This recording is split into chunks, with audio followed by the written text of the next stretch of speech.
Video ini dibuat sebagai bentuk edukasi untuk semua umur. Sebelum video ini dimulai, saya mau disclaimer terlebih dahulu, bahwa pembahasan kali ini tidak bermaksud untuk membahas hal-hal yang dilarang oleh YouTube. Ini merupakan sebuah informasi, dan semoga ini bisa menjadi edukasi untuk kita semua. Amin ya Rabbal Alamin. Assalamualaikum warahmatullahi wabarakatuh. Untuk kita semua. Amin ya Rabbal Alamin. Alhamdulillah, kalimat suci, kalimat mulia selalu terucapkan di lisan orang-orang yang menjaga kesucian dan hubungannya dengan Sang Pencipta Allah. Kita akan bahas insya Allah pada malam ini salah satu dosa besar berhubungan dengan masalah takdir, yaitu menolak takdir Allah. Saudaraku siman, dalam pembukanya saya ingin jelaskan dulu. Dalam kehidupan ini sudah menjadi sunnatullah, Allah ciptakan semua itu berpasang-pasangan. Ada laki-laki, ada perempuan.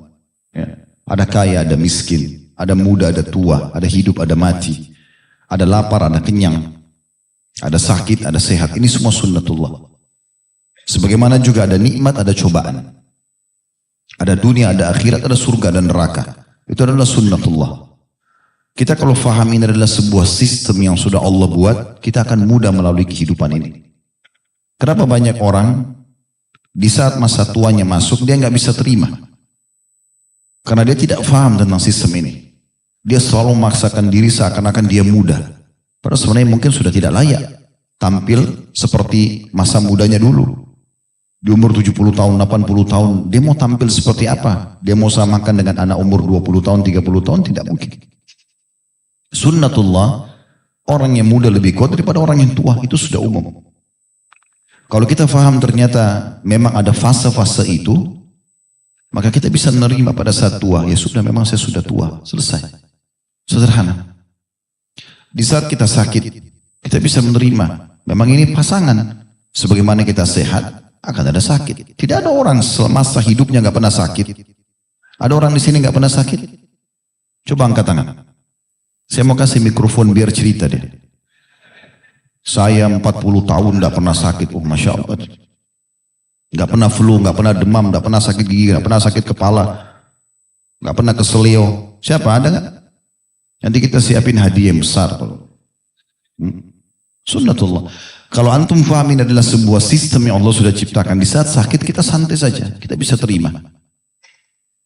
Nah, itulah Allah berikan untuk mengimbangi ini, sunnatullah ini Allah berikan kita perangkat. Di saat nikmat ada, bersyukur. Di saat cobaan ada, bersabar. Ada orang, kalau nikmat ada bersyukur, tapi ada cobaan berkeluh kesah. Ini belum menyempurnakan imannya. Syukur sama sabar, dua sayap kehidupan yang harus berimbang. Tidak boleh tidak berimbang. Kalau nikmat ada kita bersyukur, kemudian ada cobaan kita tidak bersabar, maka seperti pesawat lagi oleng. Nggak berimbang. Begitu pula sebaliknya. Ada orang pada saat diuji, dia sabar. Miskin, penyakit, dia sabar. Gak banyak keluh kesah. Tapi begitu Allah sembuhkan, Allah kasih kekayaan, sombong. Ini juga gak berimbang. Harusnya dia bersyukur di sini. Ini harus berimbang. Dua sayap kehidupan. Itulah yang Nabi SAW rangkumkan dalam sebuah hadis. Ajaban li amri mu'min. Sungguh mengagumkan perkara orang-orang beriman. Wala yakunu dzalika illa lil mu'min, dan itu tidak mungkin dimiliki kecuali oleh orang beriman. Idza sabahu sarra syakar. Kalau Allah berikan nikmat, dia selalu bersyukur. Wa in asabahu dharra sabar. Kalau diberikan cobaan, dia bersabar. Berarti syukur sama sabar ini partner, enggak boleh dipisahkan. Jangan nikmat ada kita bersyukur, cobaan ada kita berkeluh kesah. Jangan juga ada cobaan kita bersabar, pada saat diberikan nikmat kita malah kufur. Ini nggak boleh. Nah, itu kurang lebih landasan bahasan kita pada malam ini. Bahwasanya kalau sedang datang cobaan, wajib sabar dan menerima. Kapan seseorang di antara kita tidak bisa menerima keputusan Allah itu, dia masuk dalam kategori dosa. Bisa difahami ini? Baik. Kita lihat bagaimana Syekh Muhammad rahimahullah, nanti akan lebih jelas dengan dalil-dalil, contoh-contoh dan perkataan para salaf. InsyaAllah. Beliau mengatakan bab as-sakhtu atau bab kemarahan. Maksudnya adalah marah dan memungkiri keputusan Allah pada saat datang ujian kepadanya. Dia tidak bisa terima. Kita dengarkan misalnya.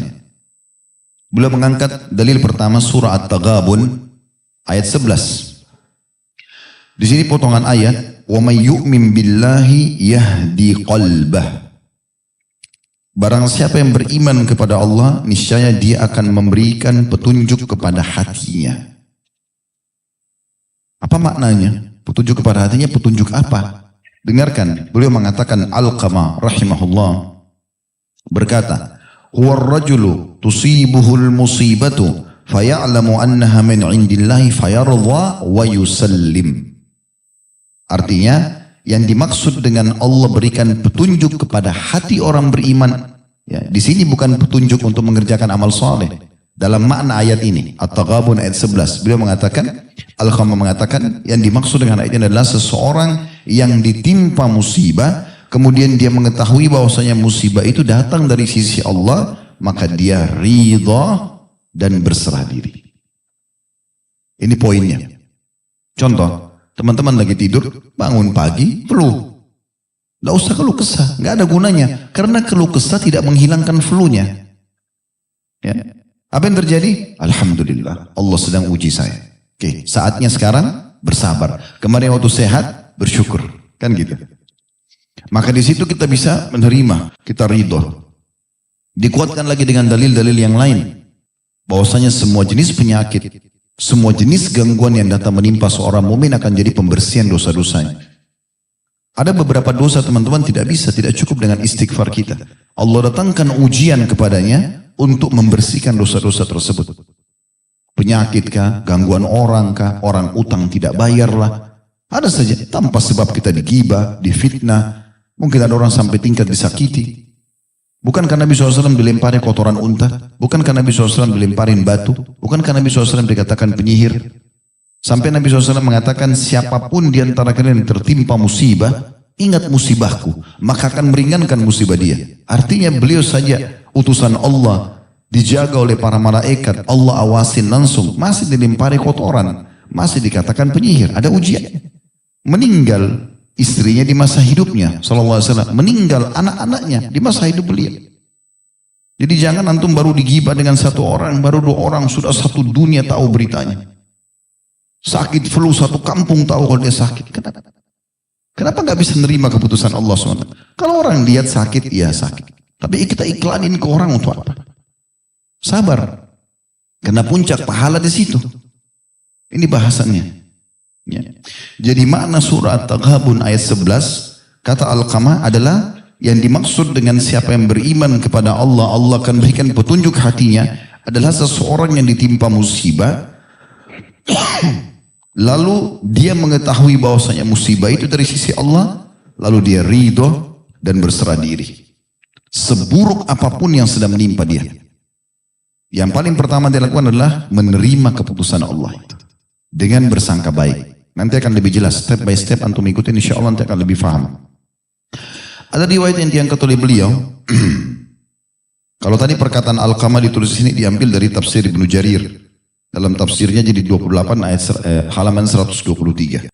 Dari Anas radhiyallahu anhu haditsnya, dia berkata, Rasulullah SAW bersabda, Inna Allah idha habba qawman ibtalahum, faman radiya falahu ridha, wa man sakhita fa'alaihi sakhtu.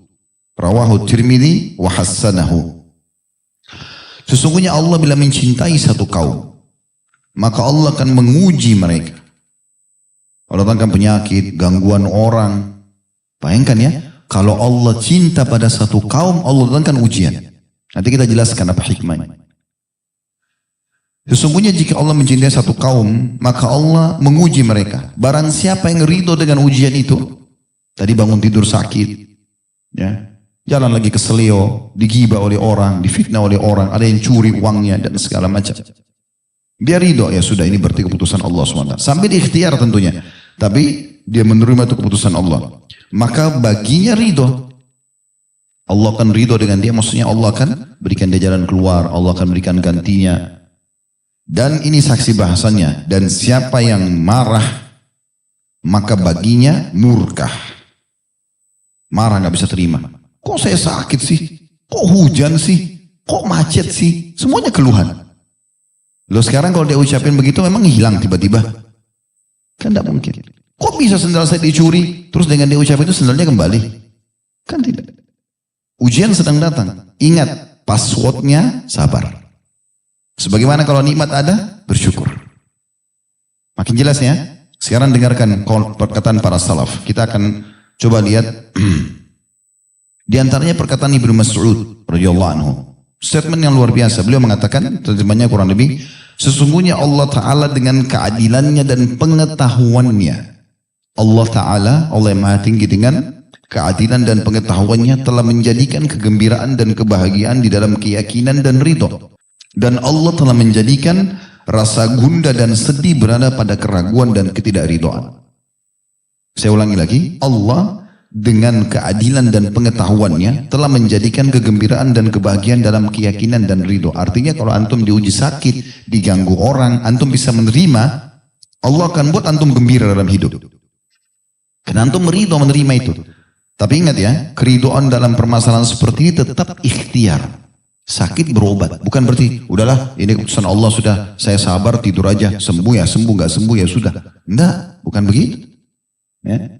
Nabi SAW mengatakan Allah tidak turunkan penyakit kecuali Allah datangkan obat bersamanya. Maka berobatlah wahai hamba-hamba Allah. Nabi SAW suruh berobat. Abu Muawiyah al-Aswar mengomentari firman Allah Subhanahu wa taala dalam surah An-Nahl surah nomor 16 ayat 97 yang kurang lebih terjemahannya, maka sungguhnya akan kami berikan kepadanya kehidupan yang baik. Ini ayat yang bagus tentang orang-orang beriman ya. Saya coba bacakan lengkap ayatnya. Man 'amila shalihan min dzakarin aw untha wa huwa mu'minun falanuhyiyannahu hayatan thayyibah wa lanajziyannahum ajrahum bi ahsani ma kanu ya'malun. Barang siapa yang mengerjakan amal saleh, semua ketaatan yang Allah perintahkan, baik laki-laki maupun perempuan dalam keadaan dia beriman. Syaratnya itu, iman dan amal soleh harus diikuti dengan iman. Kalau tanpa iman tidak diterima. Maka sungguhnya akan kami berikan kepadanya kehidupan yang baik. Dan sungguhnya akan kami beri balasan kepada mereka dengan pahala yang lebih baik dari apa yang telah mereka kerjakan. Garis bawahi di sini firman Allah Subhanahu wa taala tentang potongan, maka sungguhnya akan kami berikan kepadanya kehidupan yang baik. Orang yang beramal saleh dan beriman akan diberikan kehidupan yang baik, hayatan thayyibah. Apa yang dimaksud di sini? Kata Abu Muawiyah al-Aswar rahimahullah, beliau mengatakan yang dimaksud dengan ayat ini adalah ridho dan rasa qanaah, menerima apapun keputusan Allah. Itu yang dimaksud dengan kehidupan yang bagus atau baik. Artinya kalau sedang ada nikmat dia bersyukur, sedang ada cobaan dia bersabar. Nah itu berarti dia diberikan kehidupan yang baik. Yang penting kita sedang berada di rel Allah SWT. Allah punya cara menyelamatkan. Selalu sangka baik. Gitu kan? Kita nggak jadi kerja di satu perusahaan. Langsung aja sabar. Ya sudah, saya ikhtiar yang lain. Udah, nggak usah jadikan beban.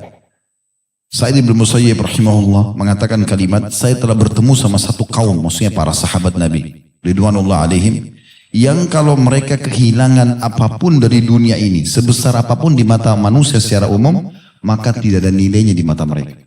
Kehilangan harta, tidak jadi menikah sama si fulan atau fulana, tidak jadi bekerja, pokoknya semua urusan dunia tidak ada artinya bagi mereka. Tidak ada masalah. Tapi mereka akan merasa rugi sekali di saat mereka ketinggalan satu kali sholat berjamaah. Urusan akhirat, nah itu sahabat sedih. Sampai Umar bin Khattab, radhiyallahu anhu pernah ketinggalan sholat asar berjamaah, beliau bersedekah kalau saya tidak salah 800.000 dirham. Abdullah bin Umar anaknya pernah ketinggalan sholat berjamaah juga sekali. Maka beliau ganti dengan sholat malam semalam suntuk. Dia hukum dirinya, dia nggak tidur semalam suntuk, dia sholat malam. Itu yang mahal bagi mereka. Nah ini yang harus kita tanamkan teman-teman. Tidak jadi nikah sama fulan, tidak jadi bekerja, tidak dapat makanan favorit, sudahlah biarin aja. Ganti yang lain, selesai. Simpelkan aja hidup. Kenapa kalau tidak dapat makanan di restoran itu sudah seperti kiamat terjadi? Hah? Saya ke restoran tuh habis, sayang bener. Apanya yang sayang? Semua itu cuma di ujung lidah kan? Sekarang kita ambil tempe, sambal, nasi, taruh di ujung lidah. Oh masih bisa bedain. Begitu masuk ke tenggorokan masih tahu mana tempe, mana sambal. Udah nggak tahu, sama aja. Yang penting halal dan thayyib, selesai. Mudahkan aja. Ya. Tidur di mana, makan di mana, yang penting halal, mudahin saja. Dunia sebentar. Bagi orang beriman begitu. Tidak ada beban bagi mereka. Ali bin Abi Thalib dalam sebuah kejadian pernah melihat Adi bin Hatim, sahabat ridwanullah alaihim, sedang bersedih. Lantas Ali bertanya, mengapa aku melihatmu sedih dan gundah gelana seperti orang yang gelisah? Kata Adi, perhatikan keluhannya. Dia bilang, apa yang bisa mencegahku untuk bersedih? Wahai Ali, putra-putraku semua terbunuh. Dia punya beberapa orang putra, terbunuh semua. Sedangkan kedua mataku juga tercukil. Dia kebetulan ikut perang, matanya dicungkil dua-dua oleh musuh. Anaknya mati, matanya buta. Maka kata Ali, wahai Adi, barang siapa ridho dengan takdir Allah yang menimpanya, maka dia akan mendapatkan pahala. Artinya kalau kau ridho ini, Allah sudah putuskan begini, ya sudah kau jalani dan sabar sambil ikhtiar, kau dapat pahala. Karena gundah gelisah, keluh kesah, tutur kata yang keluar yang tidak jelas, nggak menjadikan solusi. Nggak hidup lagi anaknya, nggak bisa kembali lagi matanya, kan begitu. Barang siapa yang, wahai Adi, barang siapa yang ridho dengan takdir Allah yang menimpanya, maka dia akan mendapatkan pahala. Namun barang siapa yang tidak ridho dengan takdir Allah, maka pahala amalnya akan hilang. Abu Darda berkata radhiyallahu anhu, pada saat dia mengunjungi seseorang dan orang itu pada saat menjelang sakaratil maut, dia memuji-muji Allah. Alhamdulillah, ya Allah terimalah amalku, ya Allah maafkan dosaku, sampai orang itu meninggal. Kepada orang itu meninggal, kata Abu Darda radhiyallahu anhu, sungguh orang ini telah berbuat sikap yang benar. Sesungguhnya Allah Azza wa Jalla telah memutuskan sebuah takdir, maka dia senang jika disambut dengan ridho. Takdirnya dia akan meninggal, dia lagi sakit, ya sudah. Karena dia ridho, maka Allah suka kalau ada keputusan yang dia kasih, baik itu dalam bentuk nikmat disyukur atau cobaan dia bersabar, maka Allah suka itu diterima. Nggak boleh nikmat ada kita terima, cobaan ada kita tidak terima, tidak boleh. Harus berimbang, sebagaimana saya bahasakan tadi.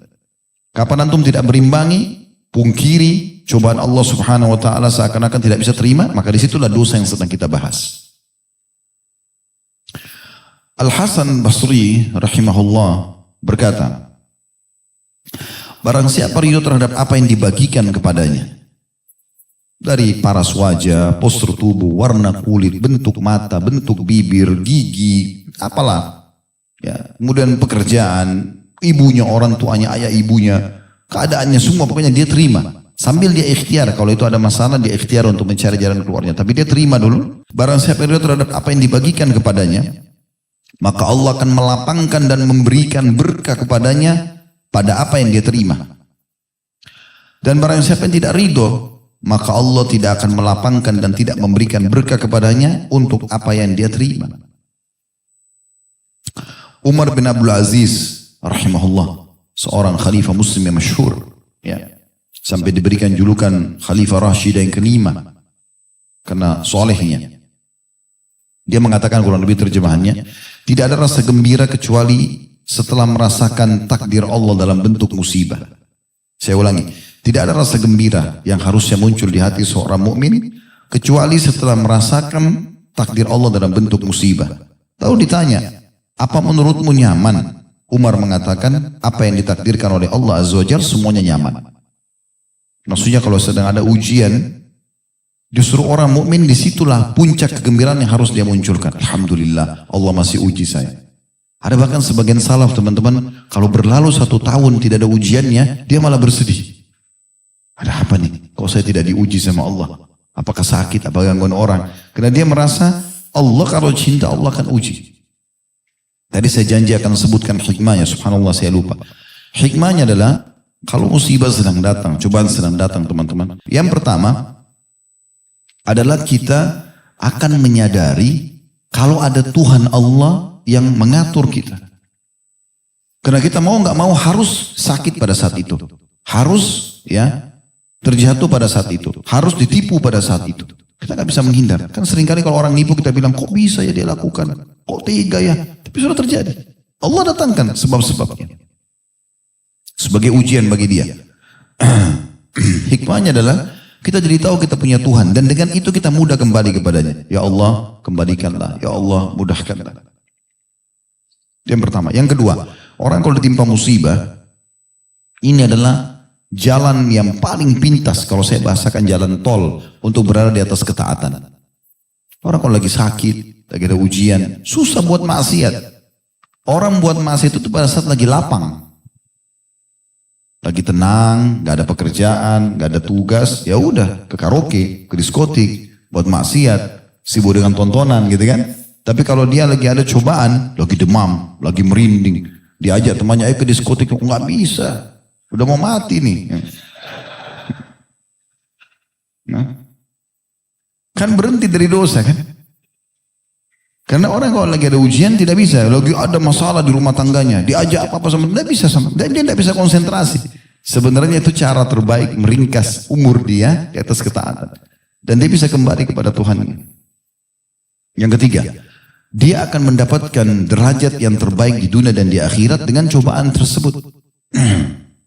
Sampai ada sebuah hadis yang pernah saya sampaikan di beberapa pertemuan kita yang lalu ya sebenarnya. Seingat saya sebelum corona sih waktu itu ya. Kita ingatkan lagi hadis Nabi SAW bahwasanya ada orang-orang nanti hari kiamat diberikan pahala melimpah. Jadi diberikan pahala yang melimpah sampai orang di sekitarnya cemburu. Kenapa? Karena ujian-ujian yang datang di dunia dan mulai mereka bersabar. Maka orang yang di sekitarnya semua berharap dikembalikan ke dunia untuk digunting-gunting kulit mereka. Kan sakit itu digunting kulit. Tapi mereka yang melihat nanti pahala yang melimpah bagi orang yang sabar di dunia, pahala yang dikasih hari kiamat, istana, dayang-dayang, macam-macam fasilitas yang dikasih, yang dia tidak bisa dapat karena dia sedang tidak diuji yang sama, dia berharap kembali ke dunia untuk digunting-gunting kulitnya, yang paling menyakitkan sebagai ujian. Baru kemudian dia meninggal untuk dia panen pahalanya. Jadi ada derajat, ada pahala yang tidak bisa dijangkau kecuali dengan ujian. Memang sudah begitu. Ada derajat di surga, butuh 100 tahun sholat malam, butuh 100 tahun puasa, butuh 100 tahun zikir, umur kita cuma 60. Allah datangkan penyakit 10 tahun. Penyakit diabetes, penyakit ini, penyakit itu. Saya pernah duduk dengan seseorang sudah tua, sepuh di pengajian datang. Lalu dia mengatakan, Ustaz saya ini punya penyakit ini, punya penyakit itu, punya. Saya lagi ke Jakarta nih, dari Semarang, dari mana gitu. Saya mau berobat di Jakarta, dia bilang. Tapi saya lihat dengan mata kepala saya, orang ini sehat. Maksudnya betul ada keluhannya. Tapi di situ di pengajian makan, minum, ketawa-ketawa ngobrol sama orang. Berarti ada ujian tapi ada nikmat yang sedang berada sama dia. Tapi kadang-kadang orang itu lupa. Dia lupa nikmatnya, dia lihat sisi masalahnya. Lalu dia keluh kesah sama manusia. Tidak bisa menerima keputusan Allah. Abdul Wahid bin Zaid rahimahullah berkata, ridho itu merupakan pintu Allah yang paling agung. Ridho terhadap keputusan Allah, cobaan Allah adalah pintu Allah yang paling agung. Jadi pintu untuk meminta balasan dari Allah, solusi dari Allah, justru pada saat kita ridho dengan ujiannya. Saya ulangi, ridho itu adalah merupakan pintu Allah yang paling agung. Surga dunia dan waktu istirahat bagi orang-orang yang ahli ibadah. Sebagian ulama juga mengatakan, di akhirat Allah Ta'ala tidak akan melihat derajat lebih tinggi daripada derajat yang dimiliki oleh orang-orang ridho. Barang siapa yang telah diberikan sifat ridho, maka sesungguhnya dia telah mencapai derajat yang paling utama. Yang paling utama. Ya. Kemudian teman-teman sekalian, ada firman Allah Subhanahu wa taala yang menguatkan apa yang kita bahas ini setelah perkataan para salaf tadi. Kadang-kadang di mata kita itu buruk tapi baik di sisi Allah Subhanahu wa taala. Kadang-kadang baik di mata kita, buruk di sisi Allah Subhanahu wa taala. Tergantung bagaimana caranya Allah yang memandangnya. Kita tinggal tahu menerimanya dan bersangka baik dengan Allah. Itu firman Allah dalam surah Al-Baqarah ayat 216. وَعَسَى أَن تَكْرَهُوا شَيْئًا وَهُوَ خَيْرٌ لَكُمْ وَعَسَى أَن تُحِبُّوا شَيْئًا وَهُوَ شَرٌّ لَكُمْ وَاللَّهُ يَعْلَمُ وَأَنْتُمْ لَا تَعْلَمُونَ. Boleh jadi kamu benci sesuatu padahal ia amat baik bagimu. Dan boleh jadi pula kamu menyukai sesuatu padahal ia amat buruk bagimu. Allah mengetahui sedangkan kamu tidak mengetahuinya. Jadi kalau Allah sudah putuskan teman-teman dan kita bisa menerima itu, kita ridho dengan keputusan tersebut, maka Allah akan jadikan keberkahan di situ. Mungkin dia akan tidak sadarkan diri. Setelah itu apa yang terjadi? Hikmah Allah subhanahu wa ta'ala. Subhanallah, Fir'aun pada tahun itu bersama dengan istrinya Asia yang nanti beriman kepada Nabi Musa AS tidak punya anak. Setiap kali Asia hamil gugur. Sampai ibunya Fir'aun suruh Fir'aun nikah dengan istri yang kedua. Nikah lagi. Istrinya dua, Asia istri pertamanya. Istri yang kedua dinikahi ini sama, setiap hamil keguguran. Sampai sudah menjadi keyakinan Fir'aun pada saat itu tidak punya anak, tidak bisa punya anak. Allah SWT datangkan ujian kepada dia supaya dia sadar gitu, karena dia mengaku Tuhan gitu kan. Pada saat itu subhanallah dengan hikmah Allah, geranda yang ada Nabi Musa alaihissalam itu mampir di sebelah istana, di bagian belakang istana yang ada Asia duduk di situ. Para budak-budak wanita melihat lalu mengatakan, Tuan ini ada kotak isinya bayi. Tapi pengawal-pengawal Fir'aun itu yang tugasnya mengeksekusi membunuh anak-anak bayi, itu bisa tahu beda bau badannya bayi Bani Israel atau bayi yang lain. Bayinya suku Kipti. Coba bayangkan saking jelinya mereka. Jadi disembunyikan dimanapun bayi Bani Israel, mereka tahu ini pasti Bani Israel. Dari bau badannya. Dan kalau dari suku Kipti, sukunya Fir'aun, mereka tahu ini suku Kipti. Walaupun disembunyikan. Maka begitu dicium bau badan Nabi Musa ini, Bani Israel. Mereka mau tebas. Kata Aisyah, jangan dulu. Panggil suami saya, panggil. Fir'aun begitu lihat, bunuh. Kata Aisyah, sebentar. Kita sudah lama menikah, nggak punya anak. Istri keduamu juga nggak punya anak. Ini tiba-tiba anak ini datang. Kalau kita minta ke Bani Israel, belum tentu kita dikasih. Kenapa kita nggak angkat jadi anak? Akhirnya Fir'aun terima. Tumbuh besar Nabi Musa di istana. Ya. Sampai tidak mau menyusui, kecuali oleh sama ibunya. Asia gelisah. Sampai hanya ibunya tawarkan diri, ibunya susui. Sampai tumbuh besar dan nanti akhirnya ketahuan. Tapi hikmahnya luar biasa. Hanya Nabi Musa tinggal di istana itu. Bagaimana kisah anak kecil yang dibunuh oleh Nabi Khidir? Surah Kahfi antum selalu baca malam Jumat atau hari Jumat. Selalu diulang-ulangin. Nabi Musa minta belajar kepada Nabi Khidir karena dia pernah bilang, tidak ada orang di muka bumi Allah yang paling pintar mengalahkan saya. Kata Jibril AS pada saat datang, hai Musa, Allah berfirman kalau ada yang lebih pintar daripada kamu, datanglah ke sini dan kesitu dikasih isyarat tentang tempatnya Nabi Khidir. Pergilah Nabi Musa ke sana, lalu kemudian dia ingin belajar. Nabi Khidir mengatakan syaratnya ada satu. Jangan kau tanya apapun yang saya kerjakan. Nah di antara yang dilakukan adalah yang pertama jebolin kapal, terus yang kedua membunuh anak kecil. Nah waktu bunuh anak kecil belum balik, kan tidak masuk akal. Tapi Nabi Khidir gak banyak bicara, langsung bunuh selesai. Nabi Musa pungkiri. Sudah Nabi Khidir mengatakan, kan sudah saya bilang jangan tanya. Kalau kau nanya berhenti nih. Baik, saya tidak akan bertanya lagi. Kejadian yang ketiga, masuk ke satu negeri, satu kampung, ada tembok mau rubuh, kemudian mau diperbaiki oleh Nabi Khidir.